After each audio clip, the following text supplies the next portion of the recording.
Canadian online poker player Peter Apathy Jetten recently earned his biggest payday ever when he bought into the $10,000 World Series of Poker Pot Limit Omaha World Championship and outlasted 379 of the 381-player field.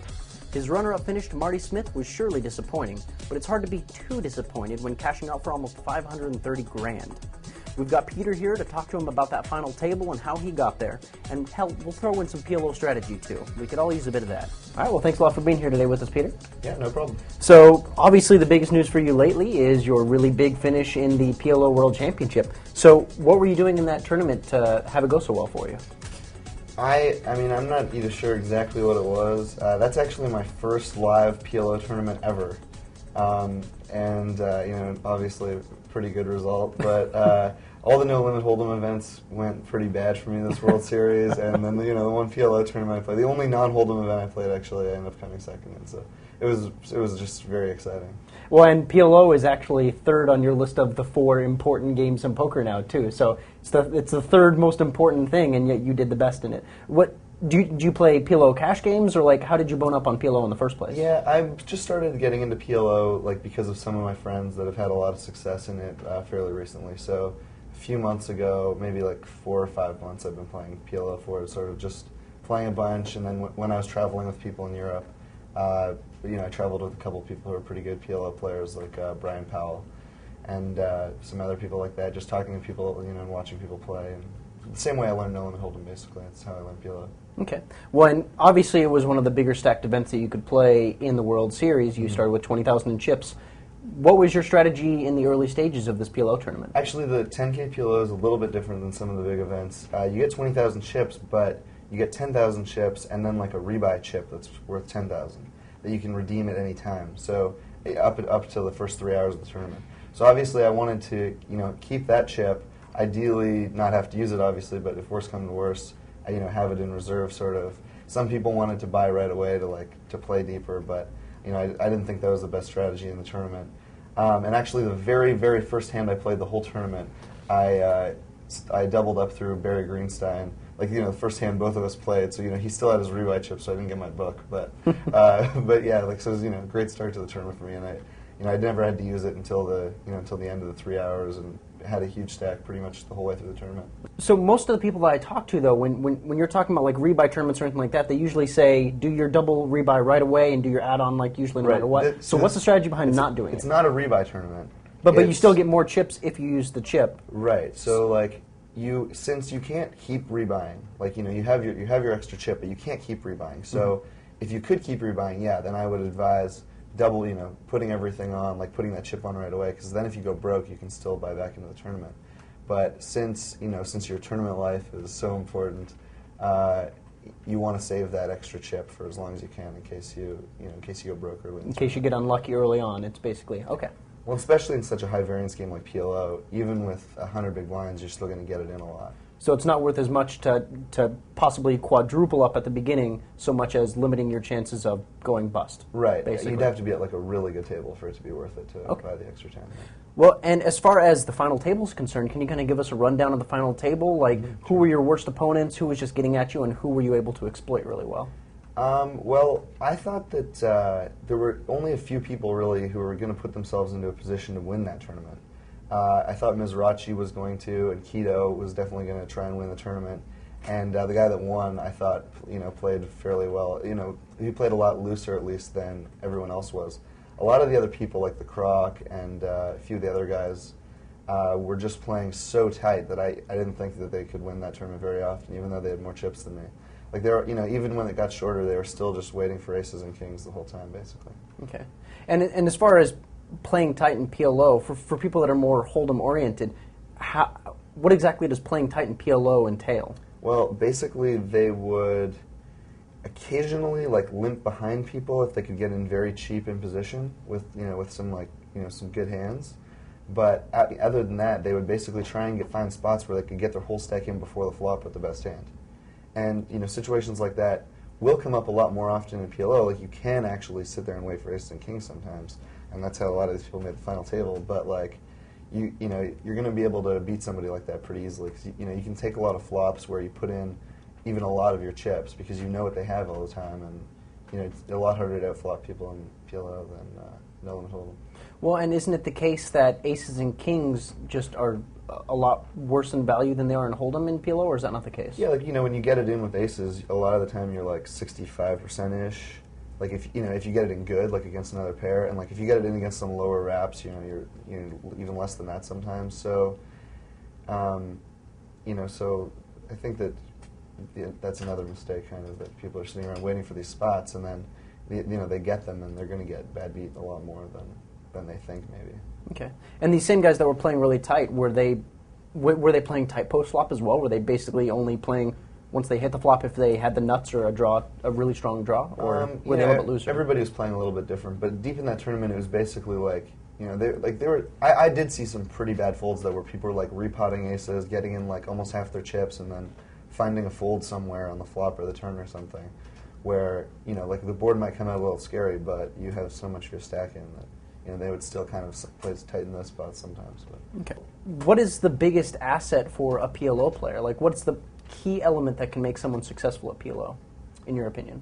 Well, the PLO's, like, playing live tournaments, it's similar to all other kinds of games. A lot of the things that are going to make you successful, like, being aware of the other players, seeing what people are doing, getting reads off of people's actions, translate across all games. Maybe one of the big differences from PLO is just, maybe knowing some of that math that a lot of those people don't know. Knowing a lot of that short stack math helps a ton in tournaments. I don't know. Maybe that's one of the big things. The math's a little bit more difficult than no limit hold'em. It's just a little bit different, anyways. Okay. Well, and in PLO, you were talking about how one of the key elements is getting reads, just like in any other game. Is it harder to get reads in PLO than hold'em because they have 4 cards and they could be drawing to something but also have something? Sometimes. I mean, I played a funny hand where at the final table where I knew the croc had aces or kings for sure, and then after the flop and turn action, I was 100% sure he had kings. But I didn't know his other 2 cards. So yeah, like, the river came off kind of scary, and I'm like, well, I know he has kings, but I don't know if he just binked me on the river. Did he have something else too? So I made sort of like a weird block value bet, and he ended up talking himself into calling. So it was pretty fun. I had a pretty weak hand. I was like kind of getting value, but I would have puked if you raised me. And kind of, it was pretty funny. Like the pot's like 450K, and I bet 2 big blinds into him on the river. I'm like, it's and one of my friends, I had a ton of people in the crowd there. It was a lot of fun. And Gabe, GP, he just yelled, as soon as I bet it and they announced the bet, Gabe's like, oh, so sick. And I'm like, oh no. Oh man, he's totally going to raise me because he just yelled that at him. I'm sitting there, I'm like trying not to laugh. Well, as far as the biggest leaks that people have, we just talked about the key elements that make someone successful. What about the key elements that make someone really weak in PLO? Well, I think a lot of people, a lot of people make different kinds of mistakes in PLO, but they have a lot to do with the stack, sort of. You'll find people that are just way too spewy with bad draws, where they can get it in really bad, against hands that are made hands with better draws, and people don't really factor that into other people's ranges as much. They're like, oh well, I have a straight, I have a wrap and a flush draw, it must be a huge hand, but they can be totally crushed if they're getting in a lot of big blinds, earlier on in these tournaments or in cash games. And then I think on the other end, when people are playing shorter stacks, a lot of people's mistakes are getting in a lot of money pre-flop, and then it looks like they didn't hit the flop that hard, but they don't realize how much money they have in the pot and how much they should be continuing against the other person's range, maybe. And so folding too often with smaller stacks. And how did you work your way up the ranks in the first place, in poker in general? What method did you use to build your bankroll and jump up the stakes? I actually started out playing sit and goes, and cashed in a few tournaments. Nothing, and I never really had a big tournament score. A lot of people got their start from that. But I played a lot of sit and goes. Started off at the $11 sit and goes, and I was big member of STTF forum on 2+2 and talked strategy with those people, and then. I came here for a party that one of my friends threw. This is probably years ago, 3.5 years ago, 4 years ago, and I met a lot of these guys that I'm friends with now, Raptor and Phil Galfond and John Little and Alan Sass, a whole bunch of people the first year, and then sort of met more people through them, and we all kind of switched to cash and started just moving up, and everyone's been doing pretty well. So I was going to say, getting your start by meeting up with a group like that and kind of bumping heads together and shooting stuff off each other, yeah, I think couldn't hurt. Yeah, it helped us all for sure. Well, what is the biggest difference when you play in an event like this Omaha event with such a big starting stack compared to something like anything online, basically, where it's significantly shorter stacked?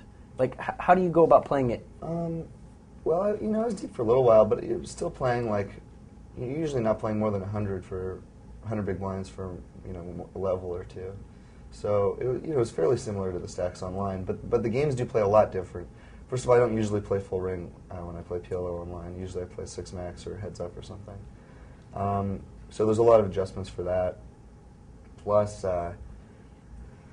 people are playing sort of a lot more conservatively with their bets. So it's like they're playing more money sometimes. Like they'll limp in a lot more. Like online, games can get aggressive. People are re-raising with wide ranges of hands, whereas people were basically only re-raising aces or like huge, like king, queen, jack, 10 double suited hands. Like just so unless people had big mitts, they were not really re-raising a lot. So the games weren't as sort of high variance or crazy as online. I'd say that's probably the biggest difference. Okay. Well, and kind of switching to online poker now, your online poker accomplishments, I should say, that you had that infamous day where you won the 5K winner-take-all tournament and the high-stake showdown tournament. And so you also obviously just did well in another really stacked tournament, the Pot Limit Omaha World Championship. So, I mean, a lot of your really big successes have been in really stacked fields. Are you just better playing against better players? No, I don't think so. But I mean, the PLO tournament I think there was a lot of value there. And, a lot of people really didn't know the game very well. I did play with a lot of world-class PLO players for sure. And in that 20-person tournament, the 5K, there were definitely a lot of very good players. I had to play Barry heads up, which he played really pretty well. So that sucked, but it worked. That worked out. Yeah, didn't suck too much. Obviously, I mean, that's a good question. I'm not sure why I've had more success against better fields, but I usually feel like I know where I'm at, fairly well against a lot of those players. So.